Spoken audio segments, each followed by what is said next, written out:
आज हम अर्थशास्त्र के अध्याय 4 वैश्वीकरण और भारतीय अर्थव्यवस्था के स्रोतों पर एक नजर डालेंगे। जी, हमारा उद्देश्य इन विजुअल नोट्स को क्रम से लाइन दर लाइन समझना है, बिल्कुल वैसे जैसे एक शिक्षक क्लास में पढ़ाता है, ताकि परीक्षा की तैयारी में मदद मिल सके। तो चलिए शुरू करते हैं। पहली स्लाइड पर शीर्षक है वैश्वीकरण और भारतीय अर्थव्यवस्था, अर्थशास्त्र अध्याय 4, कक्षा 10, NCERT। और नीचे लिखा है संपूर्ण अध्याय के विजुअल शॉर्ट नोट्स, परीक्षा विशेषांक। हाँ, और इस चित्र में एक ग्लोब है जिसके चारों तरफ हवाई जहाज, समुद्री जहाज और सैटेलाइट के जरिए भारत को दुनिया से जुड़ा हुआ दिखाया गया है। बिल्कुल, ये चित्र एक तरह से पूरे अध्याय का सार है। ये दिखाता है कि कैसे व्यापार और तकनीक मतलब टेक्नोलॉजी दुनिया को और खासतौर पर भारत को आपस में जोड़ते हैं। ठीक है, तो अगली स्लाइड पर चलते हैं। यहाँ तुलना की गई है हमारे बाजार कल और आज। पहला हिस्सा है अतीत, पास्ट। इसमें लिखा है भारत की सड़कों पर केवल एम्बेसडर और फियाट कारें दिखाई देती थीं, विकल्प सीमित थे। हाँ, तो इसका मतलब ये है कि पहले के समय में हमारे पास खरीदने के लिए कारों के ज्यादा विकल्प नहीं थे। मुख्य रूप से बस यही दो भारतीय ब्रांड की कारें थीं। और अब दूसरा हिस्सा है वर्तमान, प्रेजेंट। इसमें लिखा है आज सड़कों पर दुनिया की शीर्ष कंपनियों की कारें हैं। बिल्कुल अलग तस्वीर है आज। हाँ, और सिर्फ कारें ही नहीं, मोबाइल, कैमरे और टीवी के नए मॉडल उपलब्ध हैं। सही है, आज बाजार में हर तरह की विदेशी कंपनियों की गाड़ियां और इलेक्ट्रॉनिक सामान मौजूद है। इससे ग्राहकों के पास, मतलब हम सबके पास, बहुत सारे विकल्प हैं। तो नीचे निष्कर्ष दिया गया है पिछले 2 दशकों में हमारा बाजार पूरी तरह बदल गया है। जी, यानी सिर्फ 20 सालों में भारतीय बाजार में इतना बड़ा बदलाव आया है कि वो पहले जैसा बिल्कुल नहीं रहा। और इस बदलाव के पीछे एक बड़ा कारण है बहुराष्ट्रीय कंपनियां, यानी MNCs। तो अगली स्लाइड इसी पर है। बहुराष्ट्रीय कंपनी MNC क्या है? परिभाषा दी गई है वह कंपनी जिसका नियंत्रण और स्वामित्व एक से अधिक देशों में होता है। सरल शब्दों में कहें तो MNC या बहुराष्ट्रीय कंपनी वो होती है जो अपना सामान या अपनी सेवाएं एक से ज्यादा देशों में बनाती या बेचती है। अच्छा, और इनका उद्देश्य क्या होता है?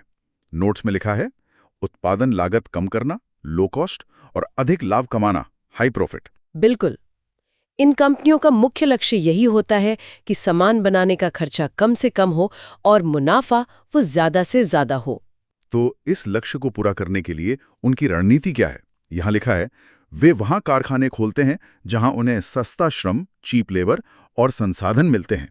हाँ, तो अपना लक्ष्य पूरा करने के लिए ये कंपनियां उन देशों में अपनी फैक्ट्री लगाती हैं जहां मजदूर कम पैसे में मिल जाते हैं और कच्चा माल भी आसानी से उपलब्ध होता है। हमारे पास इसका एक बहुत अच्छा उदाहरण भी है अगली स्लाइड में, एक अमेरिकी MNC का उत्पादन। जी, यहाँ एक चित्र के माध्यम से समझाया गया है और केंद्र में लिखा है लागत में 50-60% की बचत। देखिए, ये चित्र दिखाता है कि कैसे एक कंपनी अपने काम को अलग अलग देशों में बांटकर 50 से 60% तक पैसा बचा लेती है। तो पहला कदम है USA डिजाइन, उत्पाद का डिजाइन और रिसर्च अनुसंधान केंद्र में होता है। इसका मतलब वस्तु कैसी दिखेगी, कैसे काम करेगी, ये सब अमेरिका में तय होता है क्योंकि वहाँ के रिसर्च सेंटर बहुत एडवांस्ड हैं। ठीक है, डिजाइन अमेरिका में हो गया।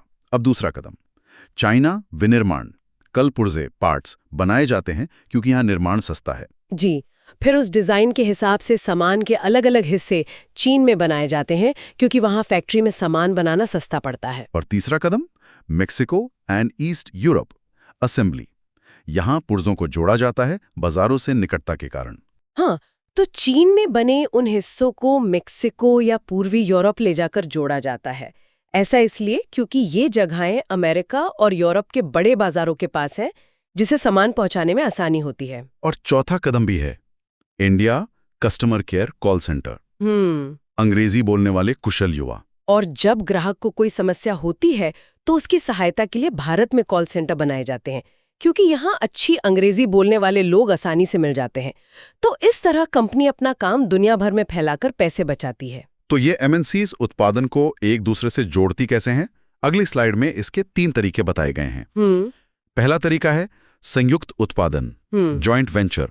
स्थानीय कंपनी के साथ मिलकर काम करना। और इसका फायदा लिखा है पैसा प्लस नई तकनीक। इसका मतलब है कि कोई विदेशी कंपनी भारत की किसी स्थानीय कंपनी के साथ साझेदारी कर लेती है, पार्टनरशिप।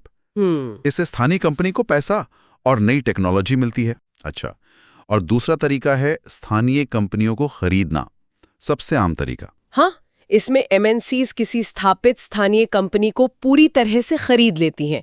ये उनके लिए बाजार में पैर जमाने का सबसे आसान रास्ता है। और तीसरा तरीका, छोटे उत्पादकों को ऑर्डर देना, वस्त्र, जूते, खेल का सामान। जी। और ब्रैकेट में लिखा है MNC अपना ब्रांड लगाकर बेचती है। इसमें MNCs खुद कुछ नहीं बनाती, बल्कि छोटे छोटे निर्माताओं को सामान बनाने का ऑर्डर देती हैं और फिर उस पर अपना ठप्पा मतलब अपना ब्रांड लगाकर बाजार में बेचती हैं। यहाँ एक केस स्टडी भी दी गई है कारगिल फूड्स की। हाँ। कारगिल फूड्स USA ने परखा फूड्स इंडिया को खरीदा। परिणाम, अब वे भारत में खाद्य तेल की सबसे बड़ी उत्पादक कंपनी है। ये दूसरे तरीके का एक सटीक उदाहरण है। अमेरिका की कारगिल फूड्स ने भारत की परखा फूड्स को खरीद लिया और आज वो भारत की सबसे बड़ी खाद्य तेल बनाने वाली कंपनी बन गई है। और उनकी क्षमता भी दी गई है, 50 लाख पैकेट प्रतिदिन। जी, बहुत बड़ी क्षमता है ये। बिल्कुल। अब अगली स्लाइड का विषय है विदेश व्यापार और बाजारों का एकीकरण। इसमें लिखा है व्यापार से उत्पादकों को नए अवसर मिलते हैं, वस्तुओं के विकल्प बढ़ते हैं और दो बाजारों में कीमतें समान होने लगती हैं। इसका अर्थ है कि जब दो देशों के बीच व्यापार होता है तो बेचने वालों को अपने देश के बाहर भी ग्राहक मिलते हैं और खरीदने वालों को ज्यादा तरह का सामान मिलता है और धीरे धीरे दोनों देशों में उस सामान की कीमत लगभग बराबर हो जाती है। लेकिन इसका एक दूसरा पहलू भी है, जैसा कि केस स्टडी में दिखाया गया है, भारत में चीन के खिलौने। हाँ, ये बहुत महत्वपूर्ण उदाहरण है। पहला बिंदु है चीन ने भारत में सस्ते और नए डिजाइन के खिलौने भेजे। जी, चीन ने भारतीय बाजार में ऐसे खिलौने उतारे जो भारतीय खिलौनों से सस्ते भी थे और दिखने में नए भी थे। और इसका असर क्या हुआ? दूसरा बिंदु, एक साल में 70-80% दुकानों में भारतीय खिलौनों की जगह चीनी खिलौने आ गए। नतीजा ये हुआ कि साल भर के अंदर ही ज्यादातर दुकानों से भारतीय खिलौने हट गए और उनकी जगह चीनी खिलौनों ने ले ली। तो इसका परिणाम, ग्राहकों को फायदा लेकिन भारतीय निर्माताओं को भारी नुकसान। बिल्कुल। इससे ग्राहकों को तो सस्ते खिलौने मिल गए, लेकिन जो लोग भारत में खिलौने बनाते थे उनका काम बंद हो गया, उन्हें बहुत नुकसान हुआ। तो इन सब बातों के बाद अब हम असल सवाल पर आते हैं। वैश्वीकरण क्या है? What is globalization? यहाँ केंद्र में वैश्वीकरण लिखा है और 4 चीजें उससे जुड़ी हैं, वस्तुओं और सेवाओं का, निवेश का, प्रौद्योगिकी का और लोगों का। ये चित्र बहुत अच्छे से समझाता है कि वैश्वीकरण का मतलब है देशों के बीच 4 चीजों का लेन देन या आना जाना, सामान और सेवाएं, पैसा यानी निवेश, तकनीक और लोग। और परिभाषा है विभिन्न देशों के बीच परस्पर संबंध और तीव्र एकीकरण की प्रक्रिया। यानी वैश्वीकरण वह प्रक्रिया है जिससे दुनिया के अलग अलग देश तेजी से एक दूसरे से जुड़ रहे हैं। और इसमें मुख्य भूमिका है MNCs, बहुराष्ट्रीय कंपनियों की। जी, इस जुड़ाव में सबसे बड़ा योगदान इन्हीं बहुराष्ट्रीय कंपनियों का है। अच्छा, तो अब देखते हैं कि वैश्वीकरण के कारक क्या हैं, मतलब ये सब इतनी तेजी से क्यों हो रहा है। पहला कारक है प्रौद्योगिकी यानी टेक्नोलॉजी। हाँ। इसमें पहला बिंदु है परिवहन, ट्रांसपोर्ट। यहाँ एक कंटेनर का चित्र है और लिखा है कंटेनर, माल ढुलाई की लागत बची और गति बढ़ी। देखिए, बड़े बड़े कंटेनरों के आने से जहाजों में सामान लादना और उतारना बहुत आसान हो गया है। इससे सामान भेजने का खर्चा कम हुआ है और समय भी बचता है। और दूसरा कारक है सूचना और संचार यानी IT।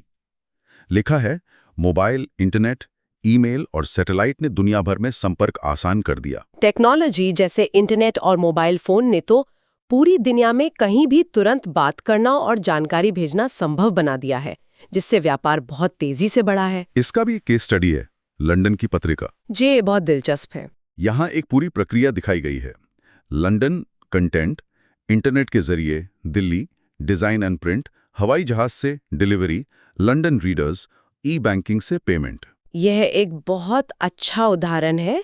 एक पत्रिका की सामग्री लंदन में लिखी जाती है, उसे इंटरनेट से दिल्ली भेजा जाता है, जहां उसकी डिजाइनिंग और छपाई होती है। फिर हवाई जहाज से उसे वापस लंदन पाठकों तक पहुंचाया जाता है और दिल्ली की कंपनी को पेमेंट ऑनलाइन हो जाता है। ये सब कुछ टेक्नोलॉजी के कारण ही संभव है। तो पहला कारक हुआ टेक्नोलॉजी। अब दूसरा कारक है उदारीकरण। यहाँ एक शब्द है व्यापार अवरोधक। सरकार द्वारा आयात पर लगाया गया प्रतिबंध, जैसे टैक्स। इसका उपयोग प्रदेशी व्यापार को नियंत्रित करने के लिए होता है। व्यापार अवरोधक का मतलब है सरकार द्वारा विदेशी सामान पर लगाया जाने वाला टैक्स या कोई रोक। सरकार ऐसा इसलिए करती है ताकि विदेशी सामान देश में कम आए और देश के उत्पादकों को नुकसान न हो। और दूसरा शब्द है उदारीकरण, लिबरलाइजेशन। सरकार द्वारा अवरोधों या प्रतिबंधों को हटाने की प्रक्रिया। उदारीकरण का मतलब है जब सरकार इन टैक्स या रोक को हटा देती है ताकि विदेशी कंपनियां आसानी से अपना सामान देश में बेच सकें। नीचे एक टाइमलाइन भी दी है। 1950-1990 संरक्षणवाद, केवल अनिवार्य चीजों का आयात, घरेलू उत्पादकों को बचाने के लिए। जी, आज़ादी के बाद 1990 तक भारत सरकार ने विदेशी सामान पर रोक लगा रखी थी। सिर्फ बहुत जरूरी चीजें ही मंगाई जाती थी ताकि देश के उद्योग धंधे बढ़ सकें।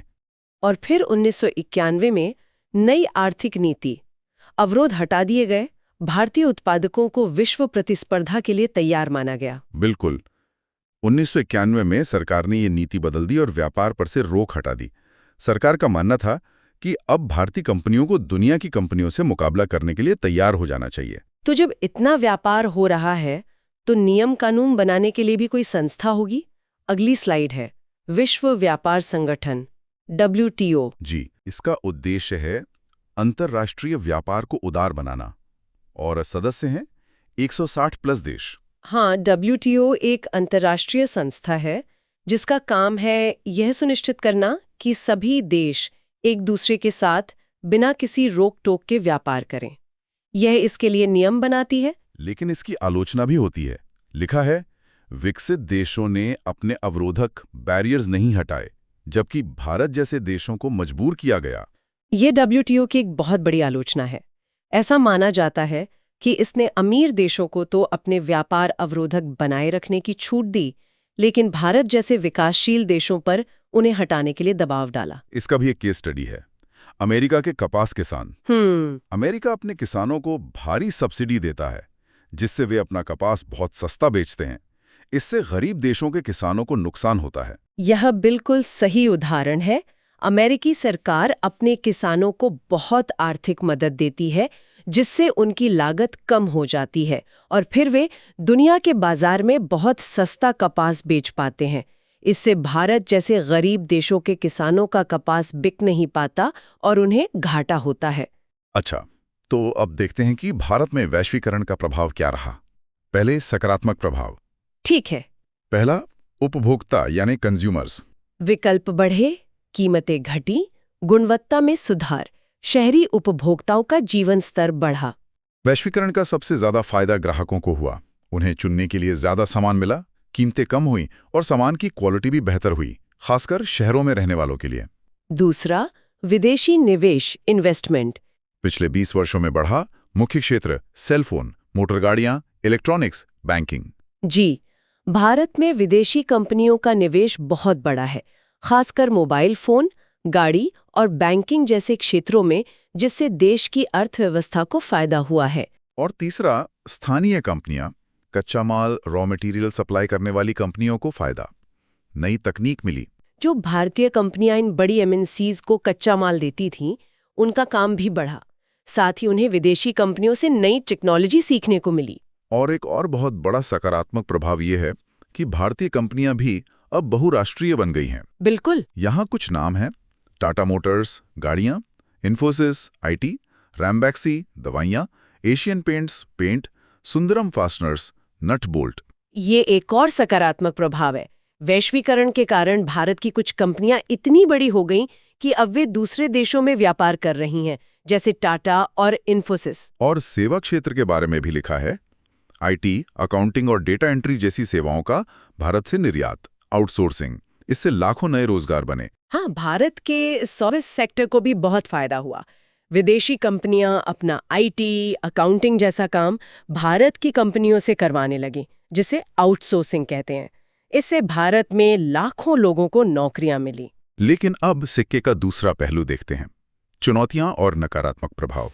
ये भी जानना बहुत जरूरी है। पहला, छोटे उत्पादक, बैटरी, प्लास्टिक खिलौने, टायर उद्योग, कड़ी प्रतिस्पर्धा के कारण कई इकाइयां बंद, कई लोग बेरोजगार। वैश्वीकरण का एक बड़ा नकारात्मक असर छोटे निर्माताओं पर पड़ा। विदेशी सस्ते सामान के सामने उनके बनाए खिलौने, बैटरी जैसी चीजें टिक नहीं पाईं, जिससे उनकी फैक्ट्री बंद हो गई और लोग बेरोजगार हो गए। और दूसरा, श्रमिक, वर्कर्स, रोजगार अब सुनिश्चित नहीं है। जी। श्रमिकों को अस्थायी तौर पर रखा जाता है। फ्लेक्सिबिलिटी, कम वेतन और लंबे काम के घंटे। कम वेतन में ज्यादा घंटे काम लिया जाता है, जिसे लचीलापन कहा जाता है। इसने श्रमिकों के जीवन को बहुत असुरक्षित बना दिया है। तो अब हम लगभग अंत में आ गए हैं। यहाँ कुछ महत्वपूर्ण शब्दावली ग्लॉसरी दी गई है। हाँ, ये परीक्षा के लिए उपयोगी है। पहला है 1, निवेश, इन्वेस्टमेंट। परिसंपत्तियों जैसे भूमि, भवन, मशीन को खरीदने में किया गया धन।